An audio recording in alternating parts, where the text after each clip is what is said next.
Welcome. This yin practice will include postures such as Sphinx Pose, Banana Pose, Baby Frog Pose, Hand to Big Toe Pose, and another round of Sphinx Pose, or maybe a deeper back bend here. One critical prop that will be needed is maybe some sort of strap. So if you have a formal yoga strap, that's great. If you don't, then you can use a belt or a towel or an old t-shirt, just something that you can use to kind of help extend the length of your arms here. Some other props that might be useful is maybe a block for Sphinx, maybe a bolster for Baby Frog, maybe a sandbag for Banana Pose, and as always, blankets and pillows are very, very useful in helping to deal with uncomfortable pressure points. The story I'll tell during class is it's literally a superficial one about hair color, but the idea is through that little story is to maybe think about the deeper meanings and implications of the story.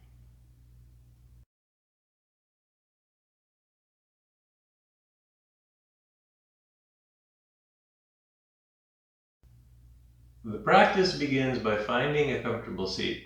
So take your time with this. Find something that feels stable and rooted, something where you can get in touch with your inner ground.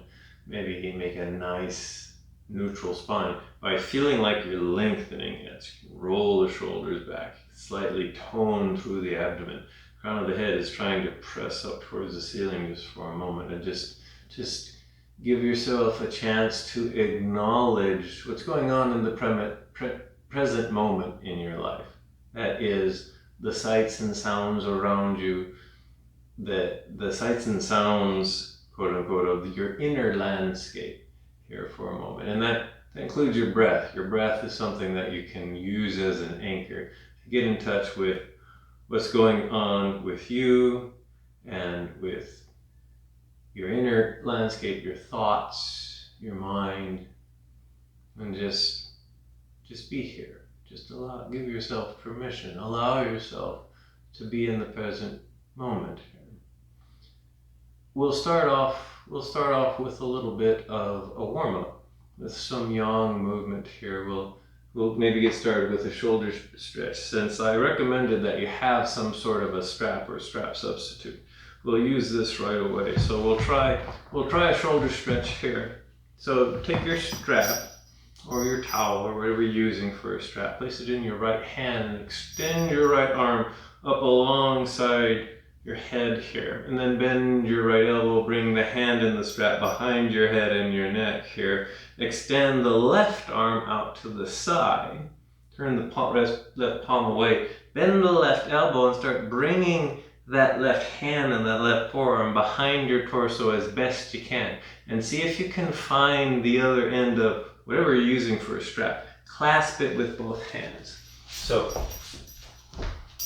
I've got the strap here, I'm holding the other end of the strap with this hand, and then the idea here now is to spider walk your fingers along what you're using for a strap to get them as close together as possible, and then grip the strap here.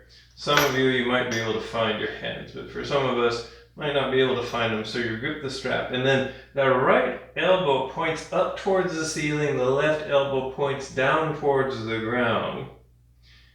And then shoulders roll back and down away from your ears. Nice neutral spine, so there's a little bit of toning in the core. And this, for a lot of us, feels really intense in the shoulders. So you maybe hold this for 1 or 2 breaths. This is a little bit of yang work because muscles in the arms are probably engaged here. You just feel that intensity. And then at some point, go ahead and release, shake it out here. And then we'll go ahead and we'll do the other side here. So now the strap goes up in the other arm. Lift the other arm up. Bring the strap behind you. And then right arm goes out to the side. And then you bring that right forearm and the right hand behind you. And then same procedure. Find the strap with both hands and spider walk the hands together as much as possible. And then try to point that left elbow up towards the ceiling as best you can. right elbow is trying to point down towards the ground. And then you're trying to move your shoulders away from your ears and keep the spine nice and neutral. All of these cues probably increase the intensity that's going on in the shoulders. That's kind of the point here. This can be pretty intense for most of us here. So maybe 1 or 2 breaths more here. And then go ahead and release the strap. Keep the strap around, or whatever you're using for a strap. We'll need it for the yin part, but a few more warm-ups before we get there. Let's try a few active back bends. So we'll do some locust cycling. 4 versions of this active prone back bend here called locust pose. You can choose which ones you like and do. I'll show you different versions. So you start lying on your belly, legs extended out behind you, arms extended along your sides. Now in traditional locust pose, they say have your legs and feet together. That's fine if you can do that. So if you can bring your feet, big toes to touch and legs closer together, that's great. If that's feeling too painful or awkward, then legs just a comfortable distance apart here. Roots through the front of your pelvic bone here. So engage the muscles in the back of your torso and slowly begin to try to lift yourself off of the floor here, just with the muscles in your back. So you're trying to extend your sternum slightly forward to keep your spine long, but you're also lifting up here. Some of us may not go very far. Maybe we don't go anywhere, or maybe we go half a centimeter, or maybe we go a little bit higher. So you're going to your highest height, stay for maybe another breath or so, and then very gently lower yourself back down. So this is yang yoga. Maybe this looks like Sphinx Pose, but it's not Sphinx Pose. We're engaging muscles to lift up here. Go ahead and turn your head to one side. Allow yourself to rest for 1 or 2 breaths, and we'll do 3 more cycles of this. So if that version was okay for you, you can do 3 more rounds of that version. Otherwise, you can try these different variations, and they have different challenges to them. So the second variation is bring your chin to the floor. See if you can clasp your hands behind your torso, roll your shoulders up and back, extend your arm behind you, and then on an inhale, maybe lift your torso up, lift your arms up and back as far as they go here. And then stay here for maybe 1 or 2 breaths here. You can give it a little bit of gas if you want to, and kind of go a little bit higher, and then very gently release. And then come back to a couple resting breaths here. And when you release, this is a cycle of engagement and release. So when you release, give yourself permission to really release. Whole body just kind of releases. And then, because you'll get 2 more chances to do this active back bend. So you can do first version, second version. You can do airplane version. Bring your arms out onto either side, extended out wide here. And then on an inhale, begin to lift yourself up with the arms extended here. Maybe this starts to feel a little bit more challenging, which means maybe you can't go up as far. But this is yoga, and it doesn't really matter how it looks. You're just going to your edge. 1 more breath here. And then very gently lower yourself back down to the ground. Maybe you like another version, so you go back to that. So we have 1 more version of this active back bend here. So kind of your choice. In this final version, I'm going to recommend try arms extended forward here. This is maybe the most difficult version here. So legs are together. When you feel ready on it, use the inhale to help you lift. So lift your torso up, lift your arms up. And if you want to, for those of you who really want a challenge, maybe try to lift your legs up off of the floor. And then maybe stay here for 1 more breath. And then slowly release everything. Maybe rest for 1 or 2 breaths. At some point, you'll make your way slowly up to table pose. And when you get to table pose, we're going to keep going and move into downward facing dog. Now, if you don't like downward facing dog, come into half dog, which is table pose with the arms moved forward. Spine is still neutral and core is slightly engaged here in half downward facing dog. But for full downward facing dog, root through your hands, they feel stable. Tuck your toes under, root through your feet. Bring your hips up and back into full downward facing dog. Now we're going to stay here for a few breaths. So you can either stay here in stillness, you can pedal your feet and your legs by gently bending ankles and knees back and forth. Or you can figure out what feels more stable to you. The idea to downward facing dog is to be rooted in the hands, rooted in the feet, extending through the arms and legs, but nice and neutral through the spine. You have to find your version of this pose. So a yang pose here. One more breath, and then go ahead and gently bring your knees down to the ground. And then that was the warm-up, so we'll move into the first yin posture. First yin posture is Sphinx Pose, which is a yin back bend. So now we're flipping a switch. We're going from yang, which was the locust cycling, to yin, which is now Sphinx. So bring yourself forward onto your belly. Legs are extended and comfortable behind you. Sweep your elbows up underneath your shoulders, roughly shoulder width apart, but you may not have to move them around. You're trying to bone stack through your upper arms here. And then hands can do whatever they want to do. It can be Sphinx hands, it can be clasped, you can rest your head on your hands. Maybe you need a prop for your head, so you can lift your head up, you can let your head hang, you can put a block to rest your head on. So we'll be here for a few minutes, and the thing about this yin pose is this fundamental idea of using support so that the muscles can relax. This is the main reason this is called a yin yoga practice, is use support. And one of the props that I never talk about that we always have in yin is the floor. So the floor is the main support for this. Sometimes we're using, like in Sphinx, we're using our arm bones to do this supporting. But the muscles should be relaxed as possible. So if the muscles are engaged in the torso, that's not really Sphinx. You want to kind of mentally focus and release and relax the muscles in the torso, in the hips, in the shoulders to let the spine sag. And that's going to create a back bend and maybe set up a feeling of light compression in the lumbar, in the low back. This is kind of the anatomical intent of Sphinx Pose. Now it can be painful if it's too much. And if that is, then you adjust the height of your back bend so that it's no longer injurious, that you're just feeling some sensation, some light compression. If you're not feeling anything here, you can go a little bit deeper by putting props underneath your elbows or coming into seal pose. I'm going to recommend just staying in good old-fashioned Sphinx pose for now, because we're going to revisit this posture near the end of practice. And there you can have the option of going deeper.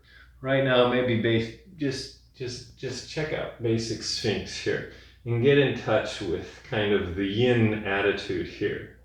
Muscles relaxed and staying for a long time. So we'll stay here for another minute or so. So I'll go through the three principles of practice. And the first principle is find your edge. Find your shape for your very unique and diverse body. This means you'll have to explore because no one else knows what your shape is. Only you can figure that out. No learned expert knows this, even though they might tell you that they do. It's your job, it's your work to figure this out here. I can give you some recommendations. If you're hurting yourself, that's not your edge. If you're feeling absolutely nothing, well, there might be a point to doing that. Sometimes we need to do restorative work when we are injured. But you want to feel something that's not pain, but it might be uncomfortable. So this is all principles of trying to find your edge here. Second principle is stay. It's called stillness. Third principle is time. So we spend a good amount of time here in Sphinx, maybe 1 or 2 more breaths. And then when you're feeling ready to come out of Sphinx, then just slowly lower yourself down to the ground.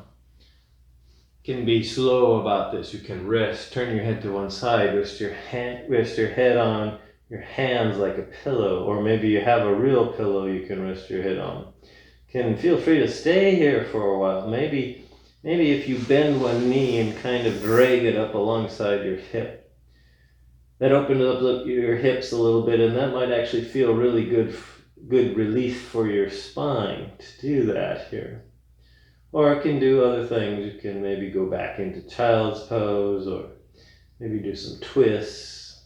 But at some point, you'll slowly begin to bring yourself up out of whatever kind of counter pose you were doing for Sphinx, and then we'll set up for the next posture. The next posture is banana pose, and this is where a sandbag might be handy, although a sandbag is not needed for banana pose, but for some of us maybe it's pretty useful. So if you have a sandbag and you know it's useful for banana, have it handy, and then slowly make your way onto your back.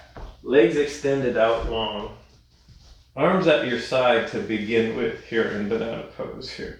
And if you have a sandbag, then take the sandbag and lightly kind of droop it over your left hip. And this is meant to kind of keep the hips level and stable on the ground. Since banana pose is a full body lateral bend, and we're trying to get the sensation in the side of the body. That's kind of the purpose to banana pose. Take your extended legs and start inching them over, working them over to the right side as far as they go until they just don't go anymore, until they're kind of stuck. You can also cross your heels or leave them uncrossed. Start inching your torso over to the same side so the hips stay stationary.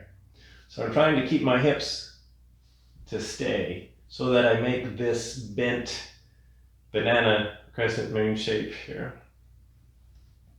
And I'm just kind of maneuvering here until I can't maneuver anymore. That's kind of part of where my edge is. The next step, banana pose, is you can extend your arms overhead. Maybe clasp the left arm with the right hand. You can gently pull on that left arm to maybe get a little bit more sensation in the left arm and the left shoulder. Unless it's nerve pinching. If it's nerve pinching, then maybe move your left arm somewhere else. But if it's just kind of like feeling like a good old fascial stretch, then this is where you need to be. Head and neck are comfortable, so if your head and neck was rolling around when you got into banana pose and that made it painfully kinked, then unkink it. Move it around until it's in a more accessible position. And then notice if you're feeling anything. If you aren't, maybe give yourself permission to kind of inch yourself a little bit deeper until you're feeling at least a little bit of pressure somewhere. And then we'll stay here for a little over 3 minutes or so on this side. We'll do the other side after this one.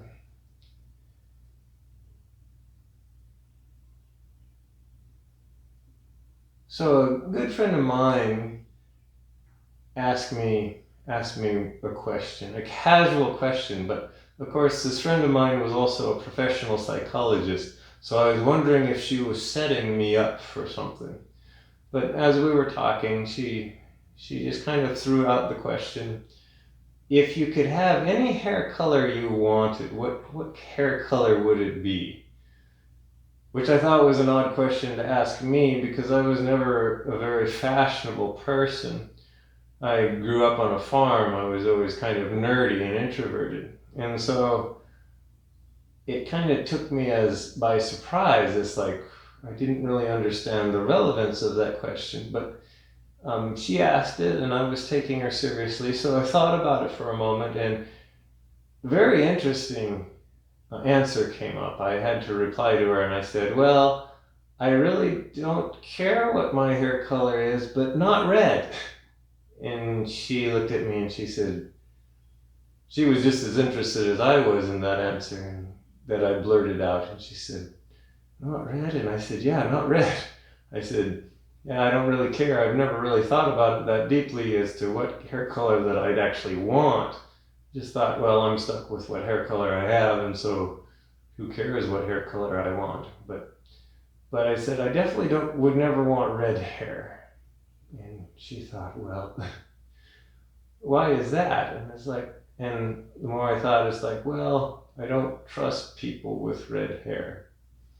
And now we're starting to dive deep. It's like, you don't trust people. It's like, yeah, all the red people I've ever known in my life, I could never trust.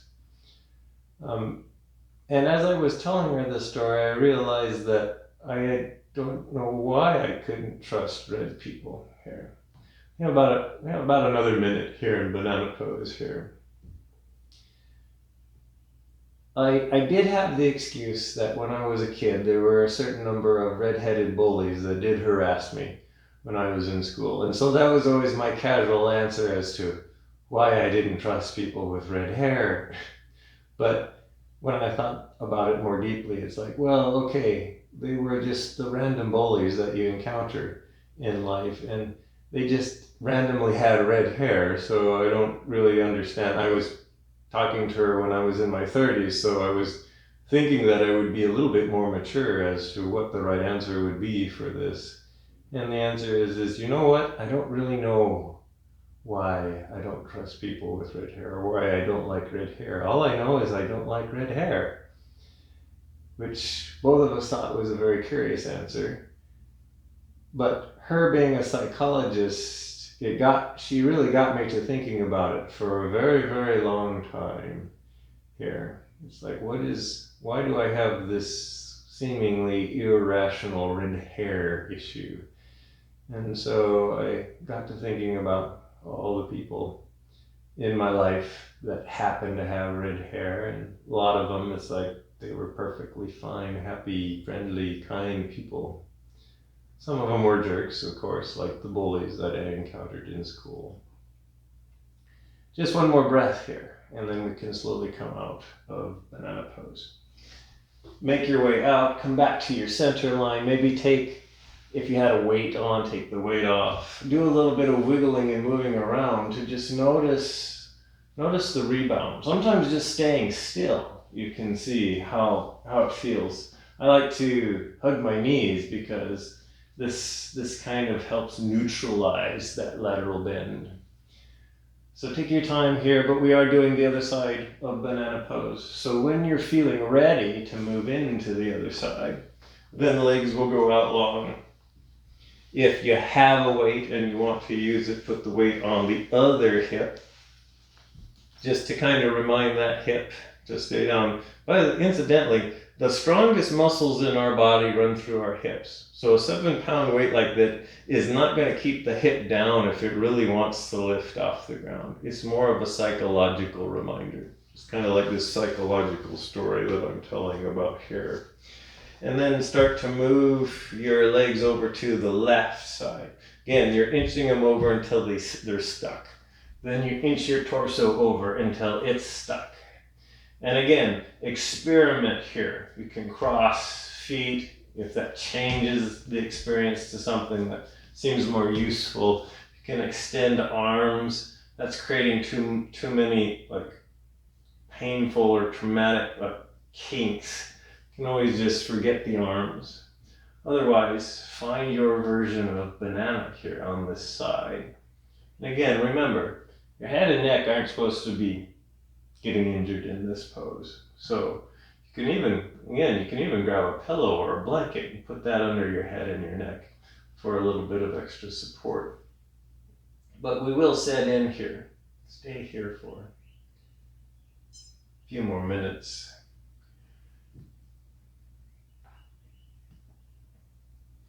Even though I never thought about my hair color very much, growing up as a child, I had the typical really light blonde hair.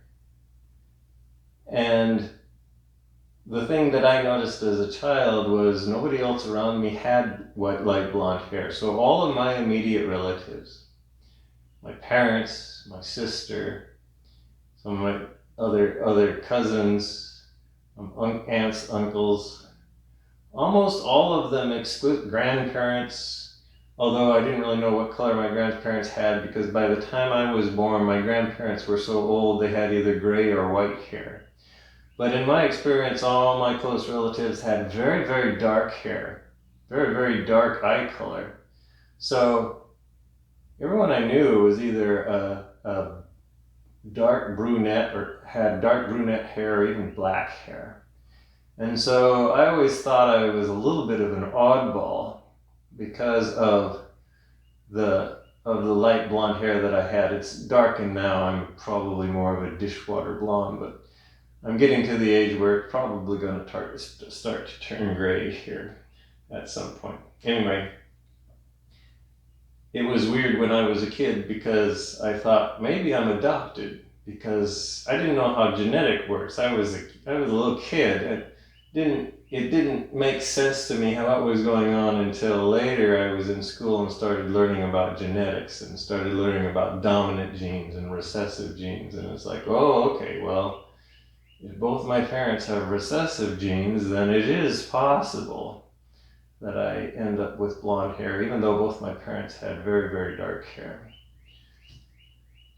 So we have about a little over a minute left on this side. Readjust your edge if you need to. Maybe get in touch with your breath here.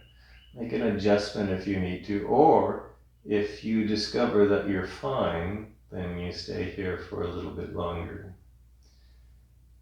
It was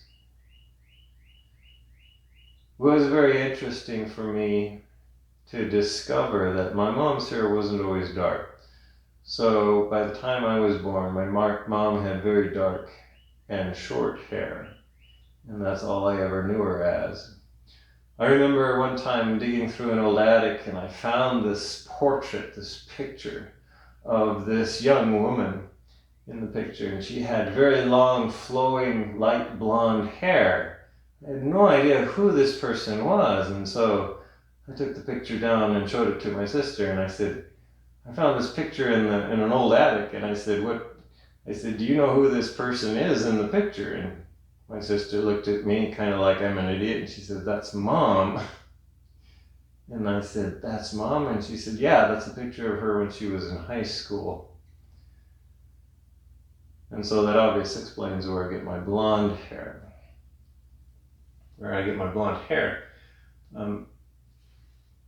Just a couple more breaths here on this side of banana pose. And then slowly bring yourself back, come back to center. Again, the weight, you're done with this weight. So if you had the weight comes off. And a little bit of stillness to notice the reverberation, or a little bit of motion. Some of us can feel more when we're still, some of us can feel more when we move. It's one of your explorations as a yogi, is to figure out what you are. If you need a little bit of motion to work out the stagnation, or if you just want to feel that reverberation in the open side here, or maybe some other kind of counter work here. At some point, bend your knees and roll gently over to one side. Bring yourself up. And we're moving into baby frog. Baby frog is just another name for wide-legged child's pose, or sometimes I call this warrior four. I have about a half a dozen different names for this posture. So come to table. Hands and knees. Bring your knees wider than your hips. So maybe if you're on a mat, maybe mat width apart, and then sink your hips back towards your heels until they stop, wherever that is for you. And then extend your torso forward and your arms forward. So this is baby frog pose here. If you want more intensity, just move your knees out wider. If you know what full frog is, you can come into full frog. But I think for this practice, baby frog will be good enough. If you need some support underneath your torso or your hips, this is where that bolster might come in handy. So you can always put a bolster underneath your torso if this makes this a little bit more accessible pose. So we'll stay here. We'll stay here for a few minutes. If you don't have a bolster, maybe just throwing some blankets or a pillow underneath you creates the soft, kind of takes the bite out of the pressure points here. Sometimes you want to keep your hips up a little bit high to keep pain out of the knees or out of the ankles here. So maybe more padding needs to go under the knees or the ankles, so you can put a blanket under there here. So find your baby frog pose, and we'll spend a few minutes here in this posture. Again, get in touch with your breath. Allow everything to soften and kind of ooze into the posture. So we're using gravity and the floor as kind of our two main props here.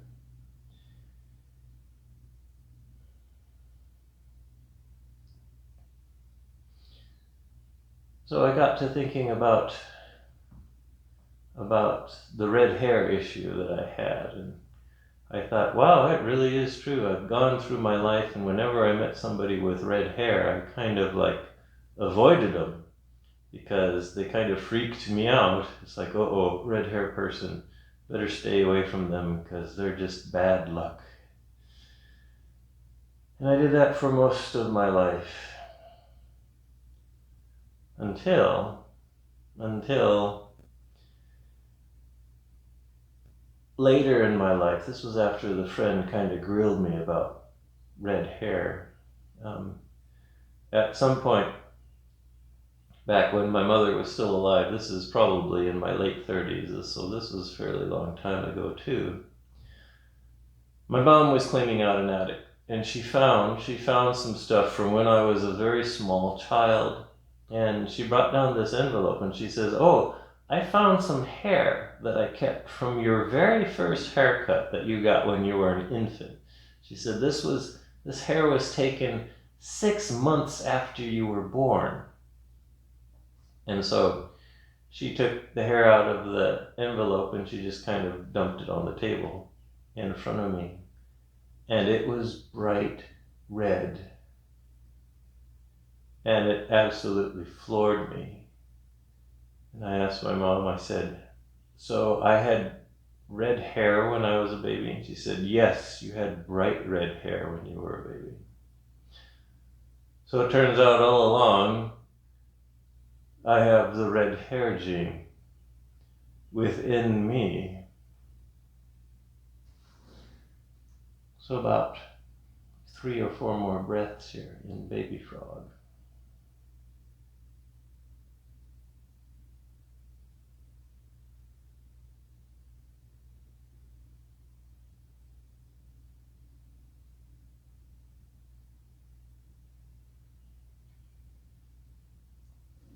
And now when you're ready, slowly bring yourself up. You can put the bolster aside here. You can come forward here and maybe lengthen out each leg. So the thing about child's pose or baby frog is the legs are deeply flexed, so maybe it feels good to unflex the legs. You can even do downward facing dog is a wonderful example of extending the legs out. You can do this a little bit more gently, just one leg at a time. And this is where we'll need our strap. So find your strap or strap substitute. We're going to do a pose known as hand to big toe pose is the name of this. So find your strap, make your way onto your back this time.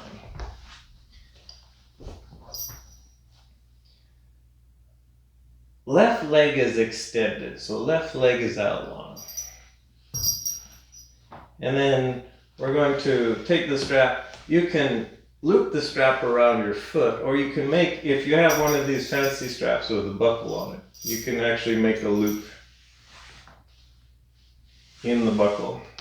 And this just makes it a little bit easier to hold. So if you can make a loop that holds, make a small loop in the end of the strap. And if you're just using a towel or a t-shirt, then you'll just have to hold both sides of the towel. Place this loop of the strap over the right foot like this. Extend the right leg long and then begin to lift the right leg up. Hold the strap. You can hold the strap with both hands initially, but you'll eventually just hold the strap with your right hand, because we're only going to do the version of this where we're lowering this right leg out to the right. So the idea here is to move slowly to find your edge here. So you've got the right foot in the strap. You're clasping the strap with your right hand. You're straightening the right leg as much as it straightens for you. So it doesn't have to be perfectly straight. It's just going to go until it stops. You lift the leg up until it stops. Again, it doesn't matter where it stops. You just find that stopping point. And now you externally rotate that leg out to the side as far as it goes. Maybe keep the left hip on the ground. You can use the sandbag, just like we did from a banana pose. And you go out as far as it goes until it stops. For some people, maybe the leg makes it to the ground. For a lot of us, it doesn't. So you can put some kind of prop underneath it, just to give it a little bit of stability, although you can also just allow it to just kind of hang in midair here too. So it's okay if it's just floating like this, if there's no pain. If there is pain, then put a prop underneath it. And then we'll stay here for a couple more minutes on this side here. So we're kind of allowing our bodies to be as open and lengthened as possible here. Maybe this is kind of what your version looks like. This is fine. Again, we're exploring our edge here. So you find your stopping point here. Head and neck are comfortable. If it's okay with your neck, you could turn your head away from that leg here and extend the left arm up to the left. If you're a connoisseur of yoga poses, you might recognize this as half moon pose, except lying on the ground rather than the standing balance pose that it is. So I actually use this pose when I want to practice half moon, the balance version. This is often a prep yin posture that I do to kind of like get my body into the idea of what shape I need to be in. Since I'm completely supported by the floor though, I can relax all the muscles. I don't have to worry about falling over in the balance because I'm already on the floor. I can just hold this for a while here. Again, maybe stay here for about 3 minutes total, but in yin, we're trying to figure out how long we should stay. That time is part of the pose. So we can stay longer if that's fine. We also don't have to stay as long. We can stay 1 minute, we can stay 2 minutes. Normally in these practices, I'm around 3 or 4 minutes. Can stay longer, but sometimes it's a little bit much. Sometimes you don't want to stay as long. So this is part of the exploration here. So a couple more breaths on this side.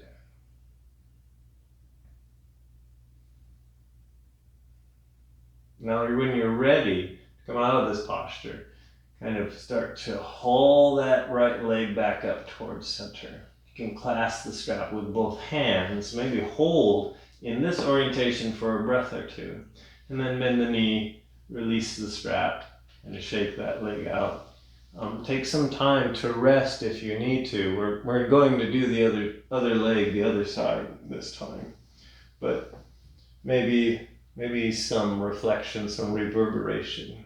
But when you are ready, then take your holder, and if you're flexible enough, you probably figured out by now that you could hold your foot with your hand. So some people, this is called hand to big toe pose, because if you're flexible enough, you can just hold your big toe with your hand. Most of us, it's nice to have a strap to do this pose. So leg extends as much as it can, it moves up as much as it can, and maybe it kind of looks like this for you, and that's fine. Maybe you're a professional dancer, so your leg's perfectly straight and you got your toe by your head, and that's fine too. You're finding your shape here. And then once that's all happened, very slowly guide that left leg down to the left, and maybe have a prop handy to set it on if it doesn't reach the floor here. And then maybe kind of encourage that right hip to not turn to the side, but to kind of ooze back down towards the ground. And then notice where you're feeling this pose. Again, you can pull on the strap with your hand to get a little bit more intensity.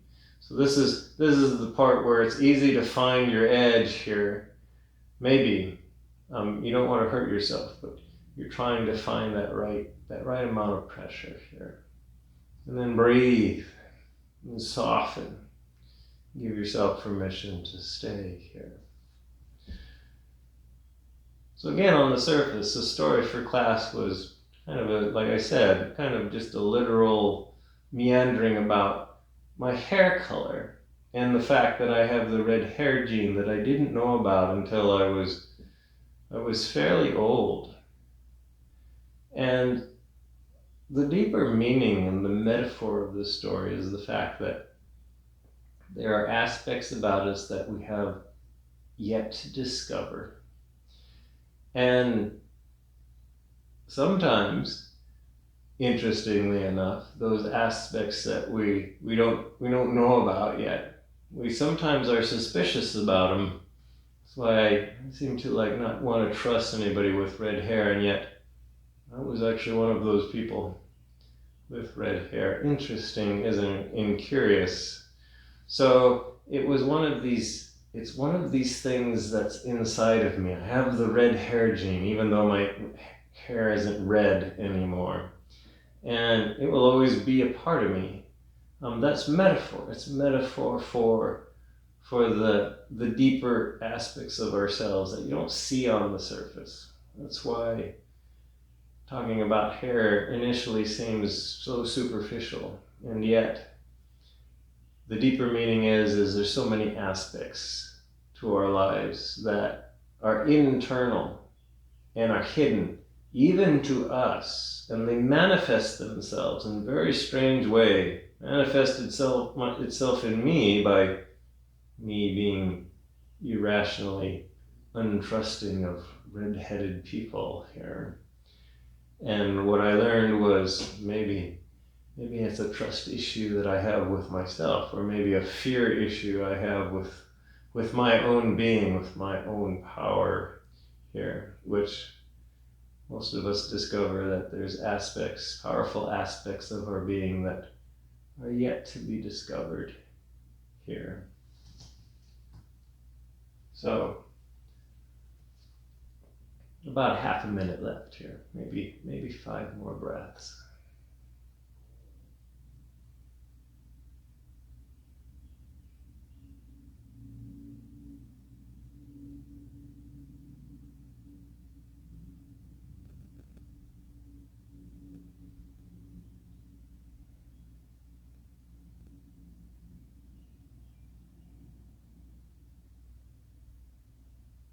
And then when you're feeling ready, slowly bring that left leg back up top, maybe clasp the strap or the toe in for a breath or two here, and then let the knee bend, release the strap. Okay, now we're done with the strap, so whatever you were using for a strap, you can put it off to the side here.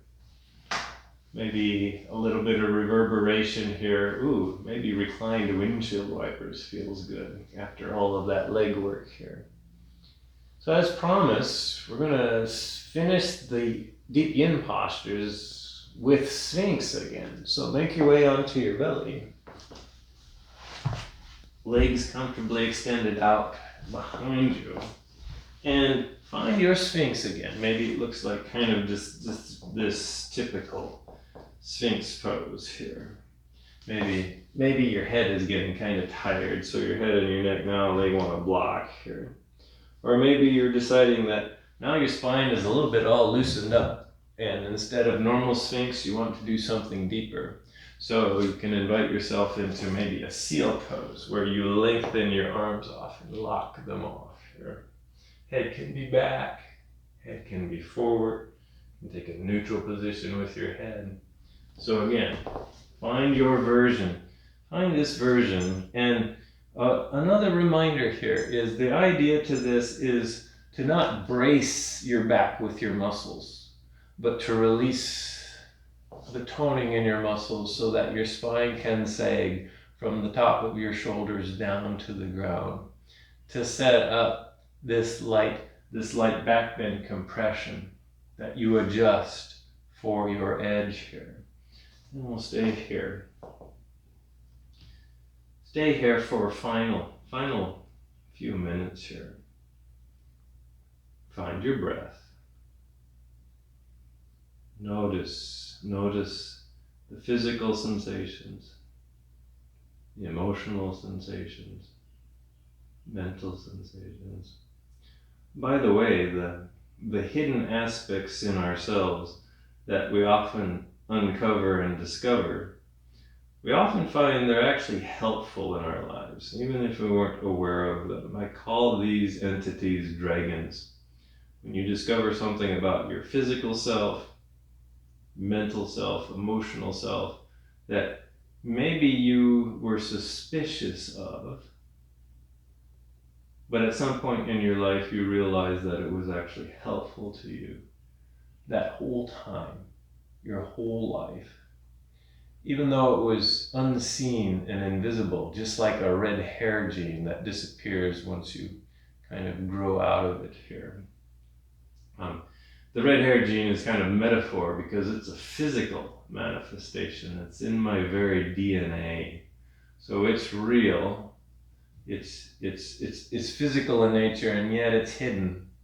It's hidden. I don't have red hair right now, but I do have the genetics for red hair. And since we are humans, since we are complicated beings of both a physical nature, mental nature, emotional nature, maybe you could even say a spiritual nature, we have a lot of unseen aspects of ourselves that often are very useful and helpful to us. That's why we have them.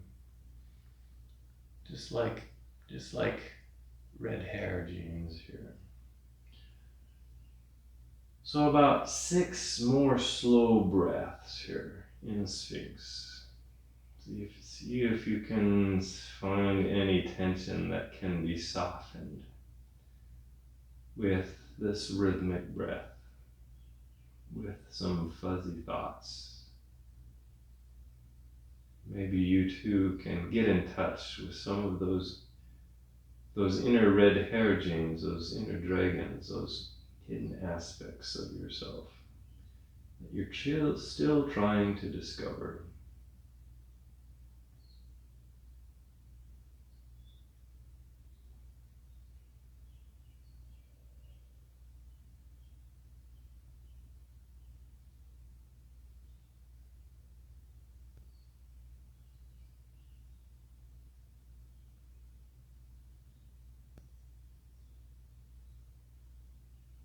Maybe one more deep breath, and then slowly bring yourself out of Sphinx.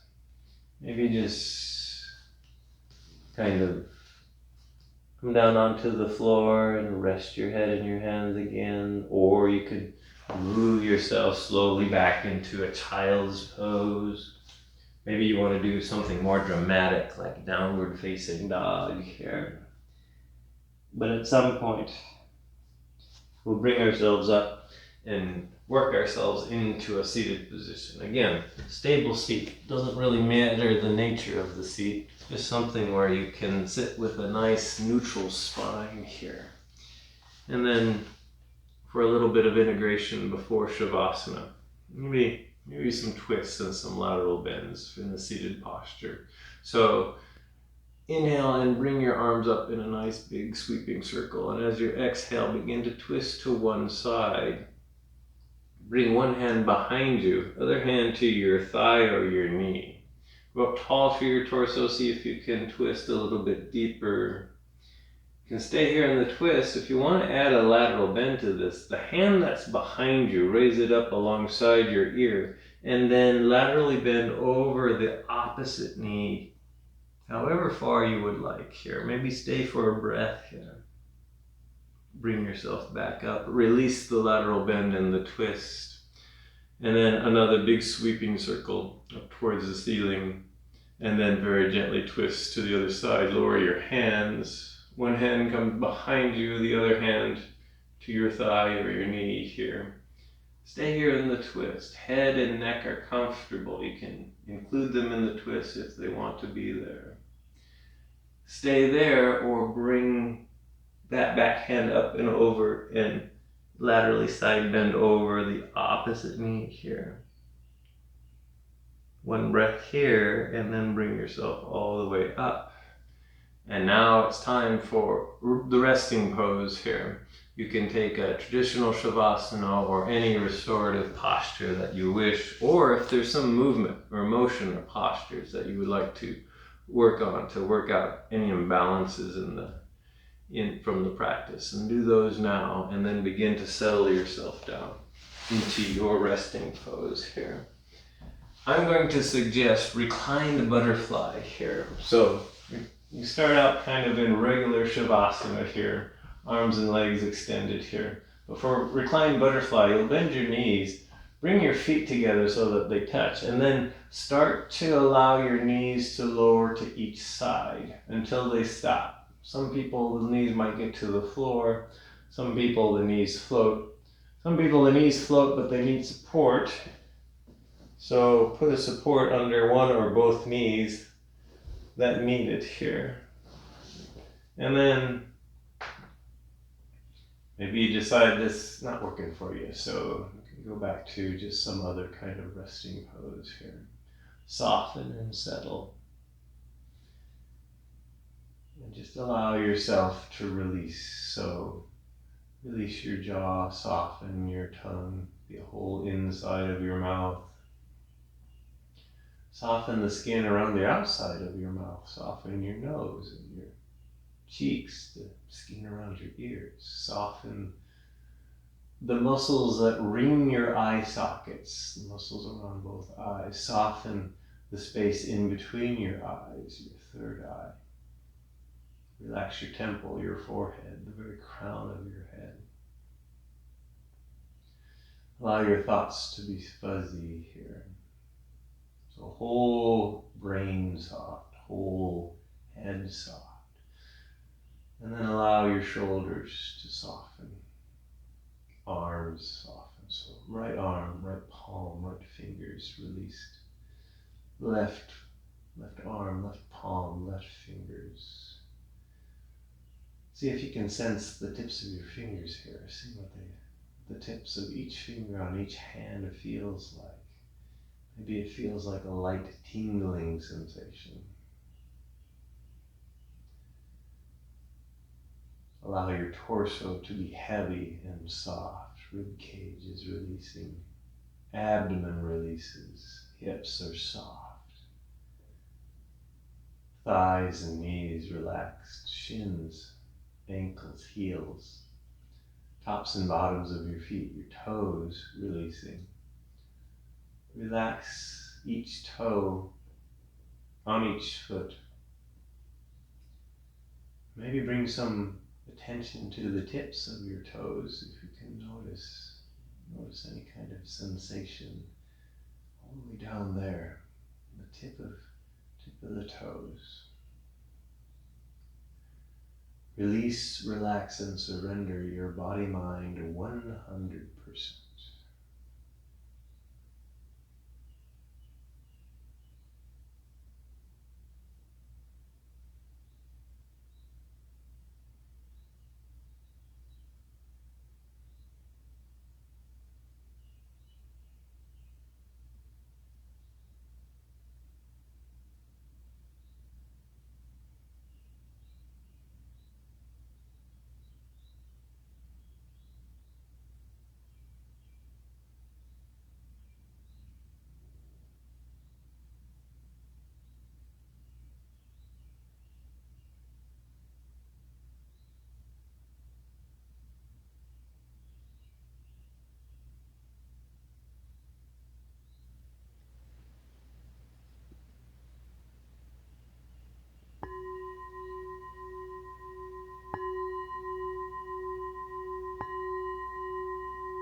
ready, maybe begin to deepen your breath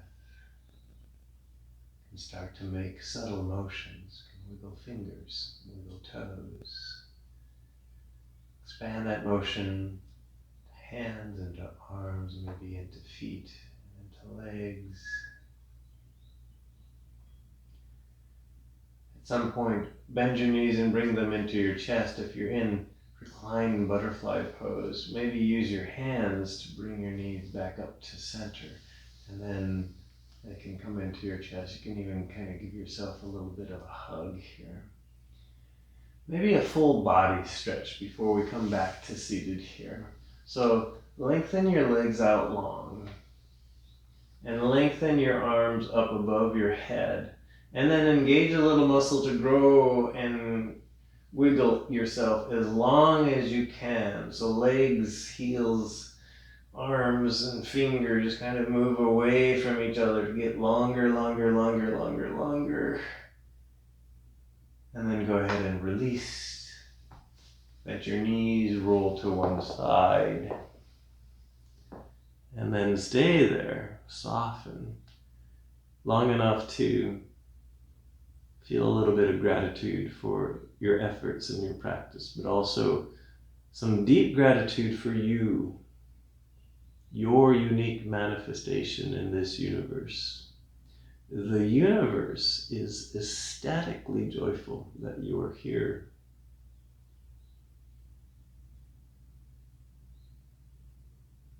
And when you're feeling ready, slowly begin to bring yourself up. Find a comfortable seat.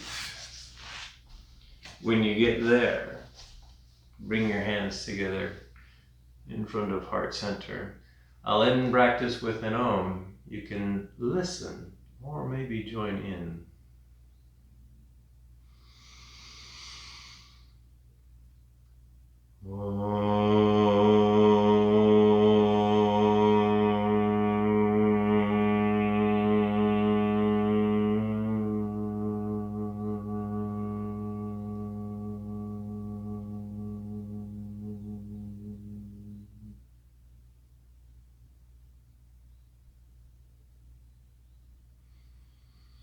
The inner light in me honors the inner light in you. Namaste.